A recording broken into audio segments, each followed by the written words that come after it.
Imagine you're staring at a towering brick wall. The only way around is to climb it.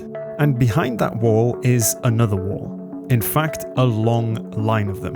And you might have a rough idea how long this line of walls is, but you don't really know for sure. Most likely it's 2 to 3 times longer than you think. But you're determined. You have a goal, and it's at the end of these brick walls. Some of these walls are fun to climb. Maybe you've climbed ones just like this before. You're experienced. But others are not fun to climb. You have no idea where to start, and the process of climbing it is painful and frustrating.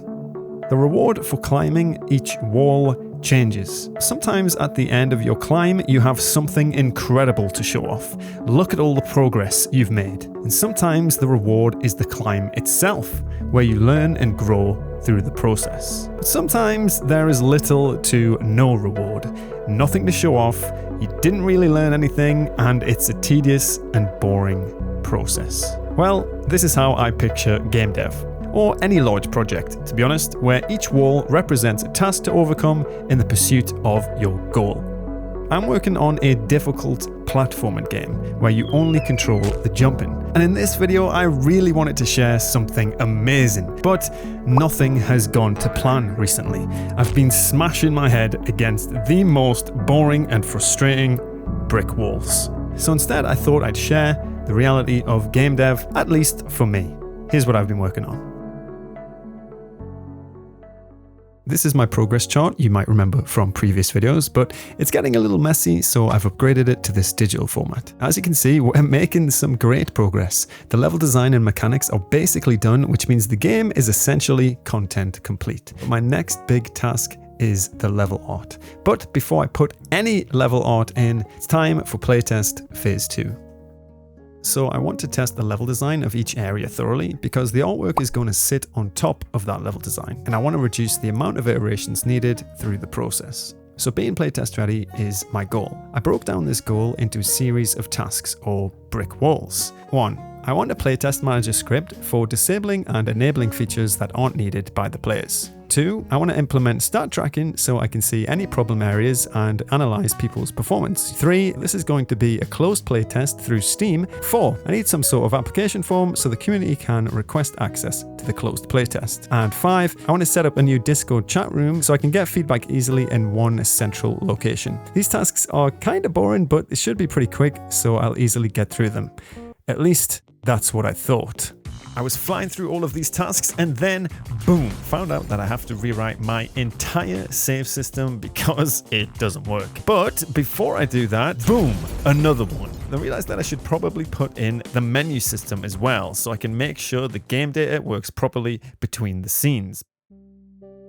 Unexpected brick walls. You feel like you're close to your goal, but sometimes a brick wall can spawn in and you feel further away than you ever have been. And this can sometimes leave you in the valley of despair, the dip of doom, the hole of sorrow. You get the idea. It's a point in any project where you're most likely to give up. This is a topic for another video, but I know it can be overcome, so I got to work. So I update my task list and make a basic menu system and start working on the save system.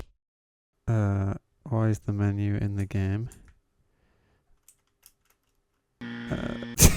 Everything is broken. After some long hours, I managed to get it working with everything loading and saving. And now I'm on a roll.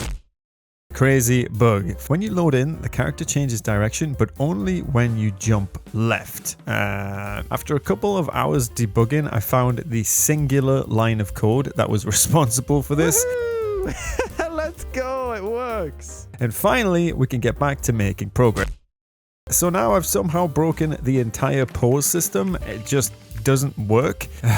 After fixing this, I got the stat screen working now, and I think it looks pretty good. And when you get to the end of area 1 or level 10 here, it records the time you did it in. And now finally, we're back to where we were before all of this. All I need to do now is export to Steam and we're good to go.